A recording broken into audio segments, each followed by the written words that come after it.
Hey there, welcome to the eLearning Champion Pod. I'm Shalini, your host for today, and I'm very excited to have with us Paul, the Vice President, Enterprise Learning, Careers and Engagement at Ecolab.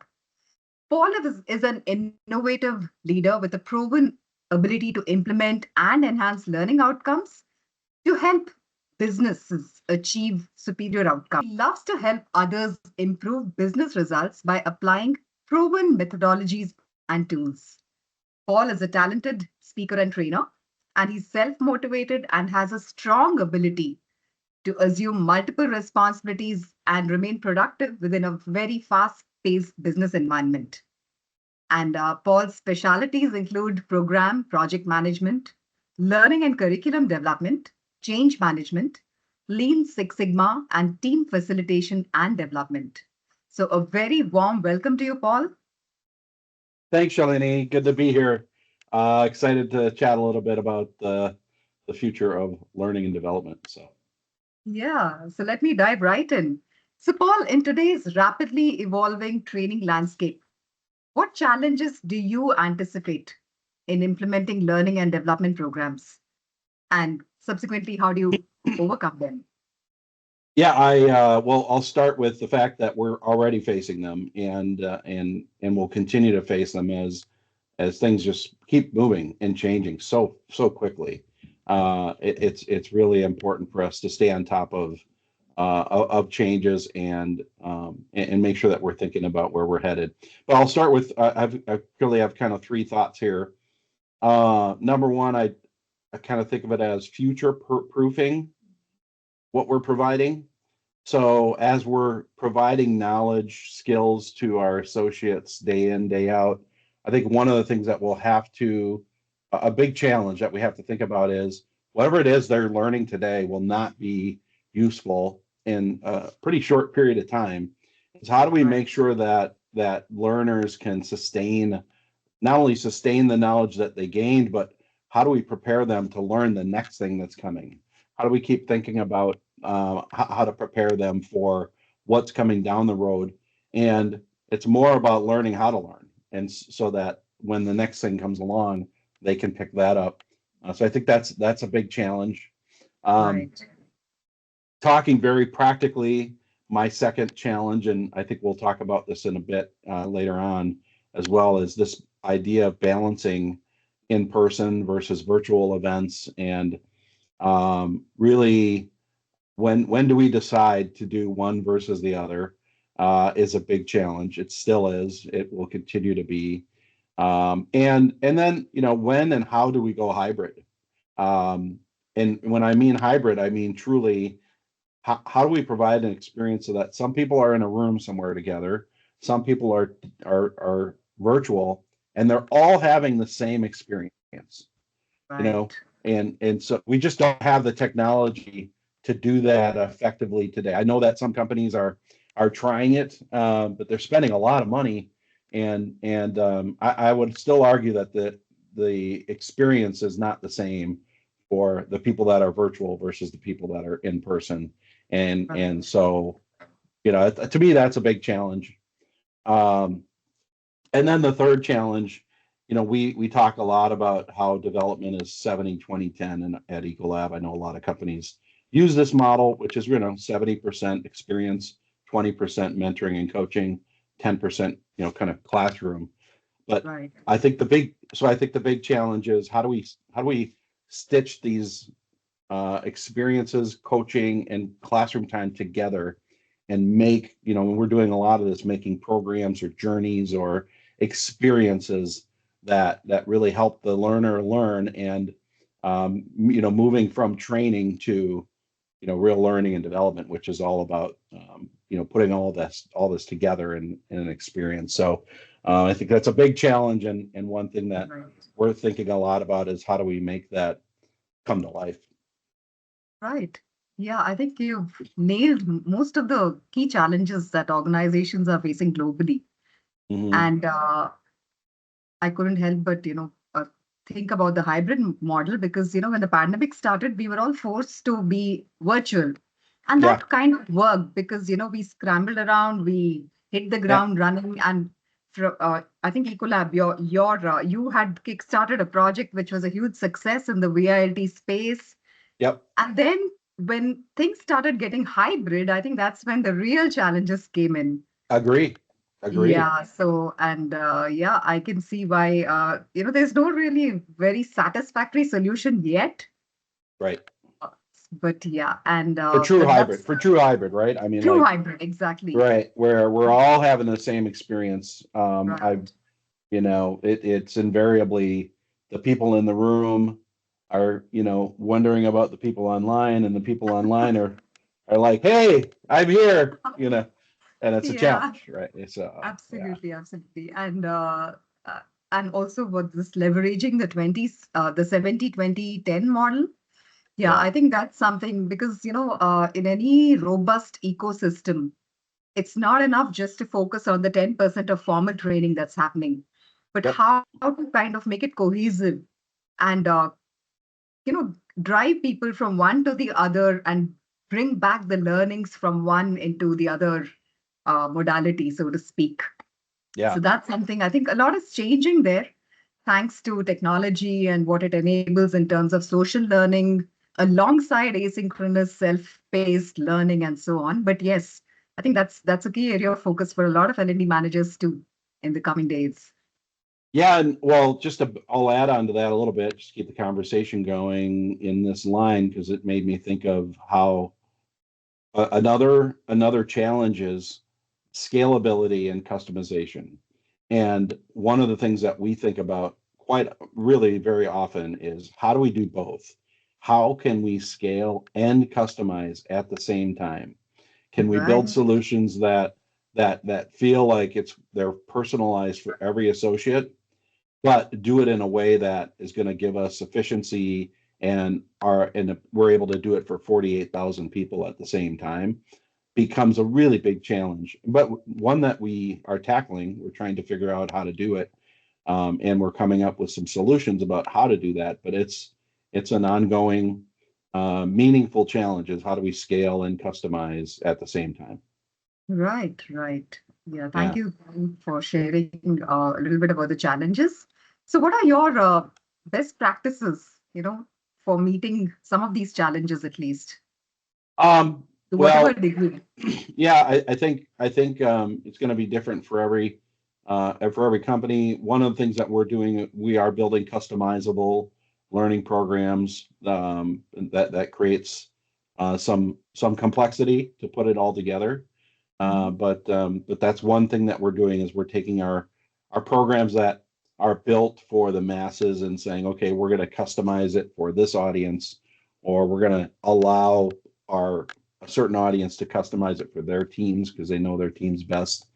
So we're applying some technology and tools to do that. I don't have an answer for the hybrid. I don't, we'll just keep watching and waiting for this to get smaller and to look just like my glasses, right? And to be Yeah. and to be that effective. We're gonna hold off and wait on that. And then, in terms of future proofing what we're providing, I would say that we've got to continue to teach our employees not the skill, but how to learn the skill. And Right. so we do a lot of that, building the agility and ability to learning agility, career agility, for our teams. I think is another way we're doing it. But those are some of the ways that we're tackling those challenges. And I think the other thing I'll mention is we're really leveraging AI to build that customizability and scalability at the same time. Our ability to provide every employee with a personalized view of the learning, the connections, the experiences or gigs they could take on based on the skills they have and the skills they want to build. I think is a good example of us customizing it, for so it feels personalized for every employee, but we're doing it in a scalable way, that Right. does not require a lot of effort. But that also requires you to trust the AI, and sometimes that's hard for folks to do. Right, right. I know.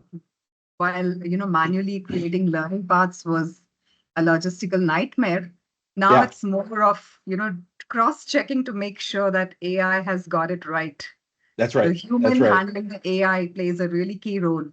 Yeah, yeah, Yeah. true, So, true.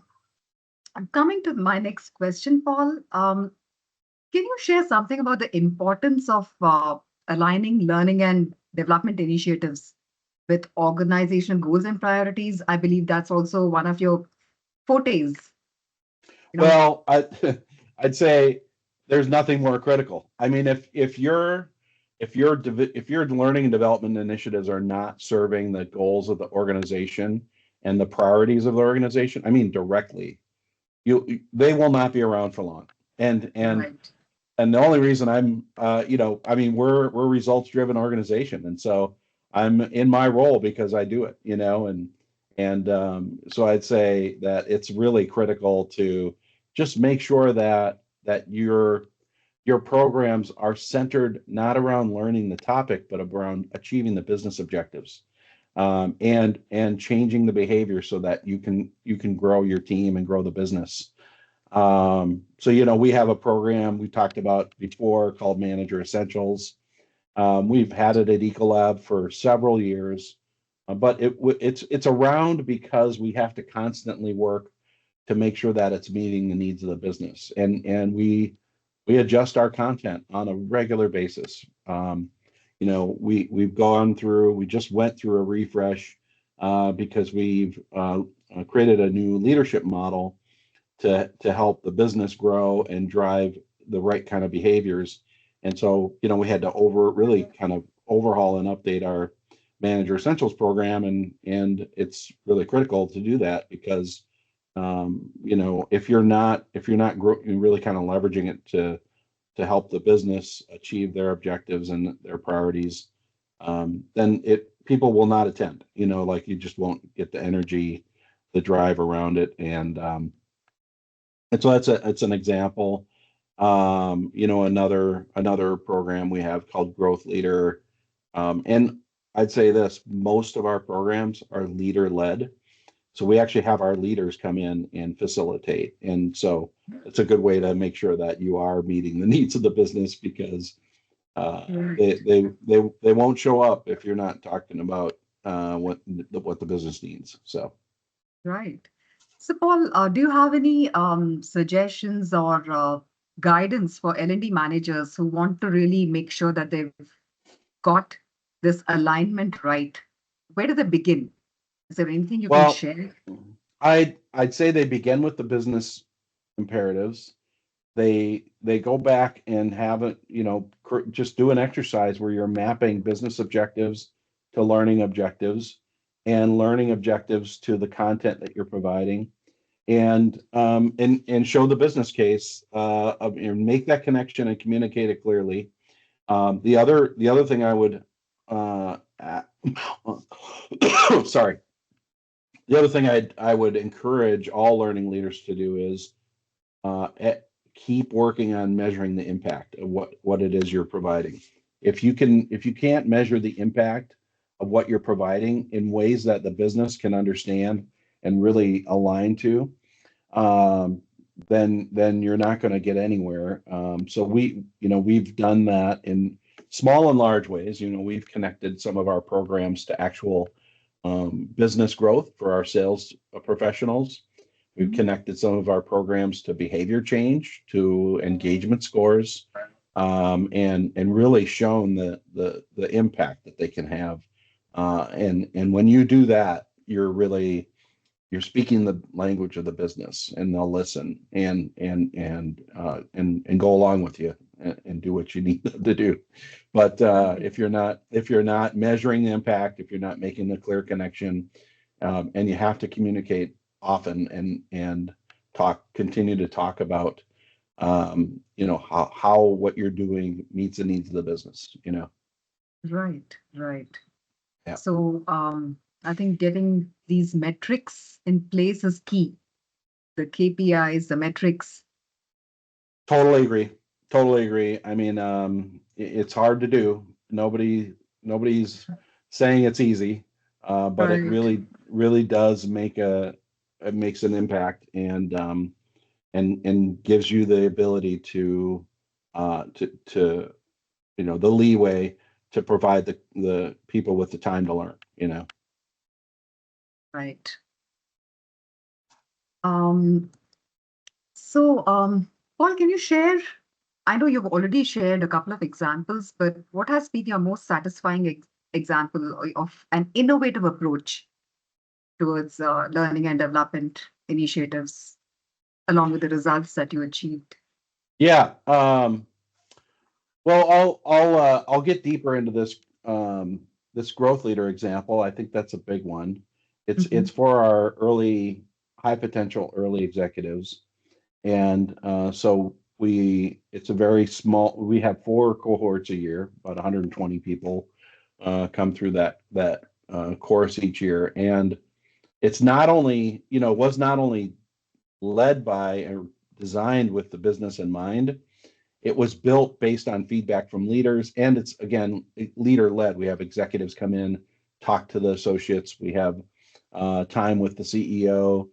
We Mhm. also built a simulation, and the simulation looks and feels like Ecolab, but it's not Ecolab. And they actually work in groups and work on that case study. So it's kind of casework, right? Okay.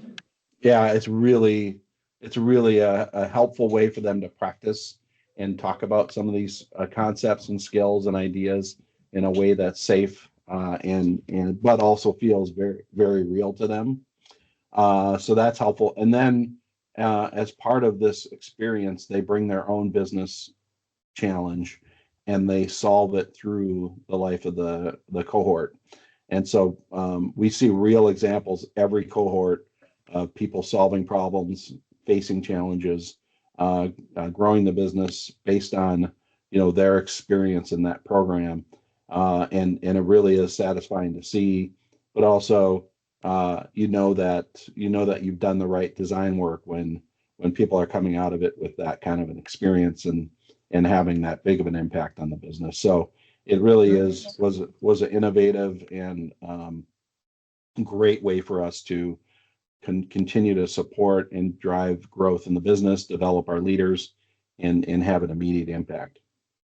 Right. So was this an in-person training, It's Paul? it's blended, and so they have 8 weeks of prep work, and then they come in for what we call immersion week, and then they have on the job experience for the final 8 weeks where they solve their business challenge. They meet with coach, their leader, and solve their problems. Sounds terrific. So, Yeah. you mentioned the cohort system. So, how did it work for this particular program, Paul? Uh, when the participants met each other, was it for the first time, or did they also have some communication happening before the actual? Oh, yeah. I mean, with any kind of experience like this, you want to involve their leaders. You want to involve them early on. And so, yeah, we had a kickoff. We have a high level executive sponsor that kicks things off with them, with their leaders. We have constant messaging throughout the first 8 weeks. We give them a playbook. We send them a package with materials and a playbook and a mug so that because we know they'll be drinking a lot of coffee as they're prepping. They do assessments ahead of time, so we have them Okay. do assessments ahead of time, and so there's a heavy amount of work to prepare for that immersion week. They come up with their business challenge and they meet each other 3 times before they even get together in person. We also, use Teams to build out a team site where they share their About Me slides and they're already learning about each other through that Right. experience as well. And so they come into the room already knowing their team. The other thing that we do is we get them in small groups of 4 people called an accountability group that they'll keep throughout the life of the cohort. So those are 3 people that they've never met before that they'll get to know very well and work together closely. So Wow. So, a lot of rich cross-learning happening. yes, and a lot of ways for them to get connected with groups, small group, large group, learn more about themselves and prepare for what they're doing in person. Right. Yeah. So Paul, you mentioned that a major part of the training initiatives that you've been part of are to do with leadership training. So given that traditionally one always assumed that for things like leadership training it always has to be in person. On the other hand, there is digital learning which is here to stay. So what are your views on areas where you feel it is especially impactful and areas where you feel it's not so impactful? It's a great question, Shalini, and one we talked. I thought I kind of alluded to a little bit earlier, and I'd say one we're still working through as time goes on here. I'll say this is here's the key: training can take place anywhere, anytime, in any modality. People can learn digitally, they can learn virtually, and many of our programs still are and will continue to be really about that digital experience. We have a program called Leader Coach that's all about building your coaching skill and your coaching muscle. And as much as you think that would be better in person, people in fact learn more effectively and efficiently digitally because they're able to capture and record and share that coaching practice with each other. And you can't. It's hard to do in a room. Literally, it's much more effective and efficient to do that in a virtual setting. And so it's Right. one example. It's one example where you really can and should take advantage of that the tools that you have that Right. you could not do that in person. And so again, I think it's really a design challenge when it comes to learning, and sometimes I don't think we challenge ourselves enough to build the right kind of digital experience so that people really can learn and learn, in wherever they're working from on their computer.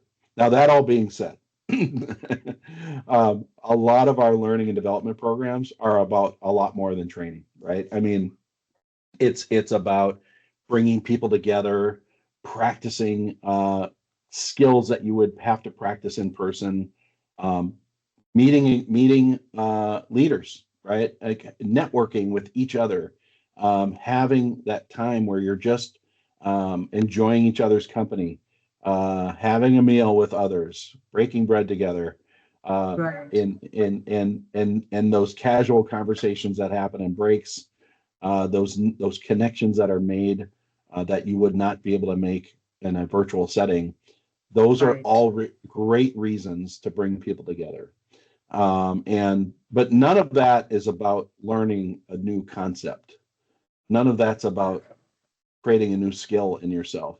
It's more, at least very little of it is. It's a lot more about the network, the connections, the experience, the engagement of the people. It's really about balancing the needs of balancing the kind of thinking about the objectives, what you're trying to achieve. And if a big part of your objectives are you want to build that community, you want people to connect with each other, you want people to be able to network and build a broader network across the company, that to or meet leaders and see a leader eye to eye and hear from them. Those are all great reasons to bring people in face to face. But if you're really just trying to get people to learn a new skill, I would still argue that you should challenge yourself. Think about the design, think about where you're trying to achieve and how you're trying to achieve it. Um, and I think both are here to stay. I think for most of our big leadership development programs, we'll provide a choice. We'll have both options and say, because some people really do like the flexibility and the efficiency of having that virtual experience as long as it's well designed. And so we really expect down the road that we'll have both available for a lot of our bigger courses. So Right. Wow. That's wonderful, Paul, to be so learner centric and to give them a choice, give them options. right, I think right, that's yeah, yeah, that sounds like a luxury to a lot of organizations, but really that's the most effective way because by the time they've made their choice, they're already engaged, they're already in, Yeah, they already is buy-in, which is yeah, one of the biggest challenges initially. yeah, yeah. And I just think that people are gonna they're going to get engaged if they're able to choose. They're going to be able to get engaged in whatever setting they choose. Again, as you Right. said, really just learner centric and helping them learn the way that they want to learn. The other thing I'll say is, it was really hard for us to convert from in person to virtual because we had to kind of reinvent all of these exercises and had to do it virtually. And I would say this: converting from digital to in person is not as hard. I mean, it's because people will still bring their devices, their laptops. You can still use a lot of those digital tools, even though they're in the room. Right. And so the exercises won't like the design work is not going to be as difficult to move from in person virtual to in person, at least as much as it was to do in person to virtual. We used to have this exercise where people had a marker and they had strings and they had to draw something on a sheet of paper by everyone holding one of the strings, right? Mhm. And we were like, how are we gonna do that on a computer? Right. Like, and it was we had to reinvent the entire exercise, which was a challenge, and so but now that we Right. have it done digitally, it's actually will be very easy to do it the same kind of thing in person.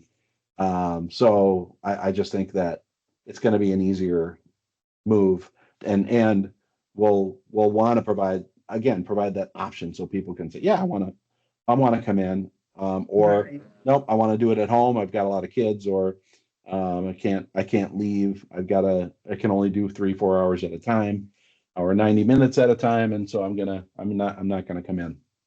Right, right. That's so true, Paul. I think activities are the heart and soul of any instructor-led session. And sometimes it's difficult to find a substitute when you're doing it virtually. You might have Right, to change the entire activity as so I absolutely. think, yeah. But there are a lot of activities that now that digitally, we have one activity where all the groups open up the same document and they're all editing the same document at the same time, right? Right. And when you do that in the room, it's actually really fun because everybody can see it, see each other. It's a fun Right. exercise, and so Yeah. so don't lose that. Keep it, keep doing what you're doing, but do it in person. It's a lot more fun. So. Right. So, Paul, how do you perceive this evolving landscape of learning and development in the context of, the AI tools and Oh technologies? boy, everybody's talking about AI, right? Yeah, can't have absolutely. a we can't have a podcast without talking about AI, and it's because it's a big topic. Everybody's Yeah. kind of wondering about it, curious about it. It's for the people that are taking advantage of it. It's really becoming powerful and helpful. And so I do think. I guess here's what I'll say. I think it'll become a foundational and helpful background tool. I, Mhm. I think it'll help us be much more efficient and effective in all the things that we do day in, day out. But it'll become, I read an article about this, and it was called the dial toning of AI. And what he meant by it was, when they invented the telephone, the dial tone replaced that human operator, and it became this kind of new thing. But very quickly, it turned into a background thing that we're all used to hearing when we pick up the phone, Right. right? And now, and so there are so many things in our lives now that used to be magic, and now they just happen day in, day out. And I think AI will become that. It'll be embedded in everything that we do, and it will help us, I think, all be more effective and efficient in everything that we do. But it won't be its own thing. It will be part of everything that we do, every document we write, every email we write, every Teams chat or text that we send, every course that we design and build. We will need to leverage AI to do it faster, more efficiently, not reinvent the wheel. How many times do we tell ourselves, hey, let's try to use the best practice? Well, that's what AI is built for, is to build that into everything that we're doing. And so I think very quickly it will become a very helpful background tool, Um, Microsoft calls it Copilot, right? And Right. I think that's even giving it a little too much credit, It will become the background, it'll be the support person in the background, like Right. just, someone to help me out. It's not going to sit next to me, but it'll certainly be there to help me, Yeah.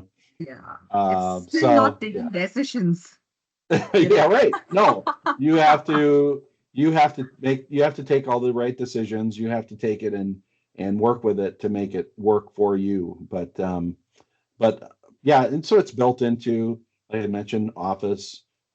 We use a course development tool that 6 months ago built AI into it, so you can build your own quizzes and bullet point, longer text, comes up with images that you might want to use based on what you're writing, and eventually you'll put in the learning objectives and it'll build a course. I mean, I think you could do that today, in some tools. So, but you can't just publish that, right? You're the Right. learning professional. You've got to build it out. You've got to make sure that it works. But there's nothing better than getting past that blank page and starting with something that you can work on. And so that's where I think it can be super helpful and help us be a lot more productive. I mean, we're all trying to, we say do more with less. We're Right. all try. I think it is about us being more effective, having a bigger impact, and with less effort. You know, so I think it'll really be a powerful way for us to be able to do that. Right. So what do you think, Paul? Do you think it's going to enhance our creative potential or, Yes. make No. us far too dependent and stop really, unleashing that creativity? What is your Well, opinion? no, I think it will enhance. I really do. I think too often, um, creative folks want to start with that blank page. I get that, but really, you're really, I think you're more creative when you can start with something and shape and mold it.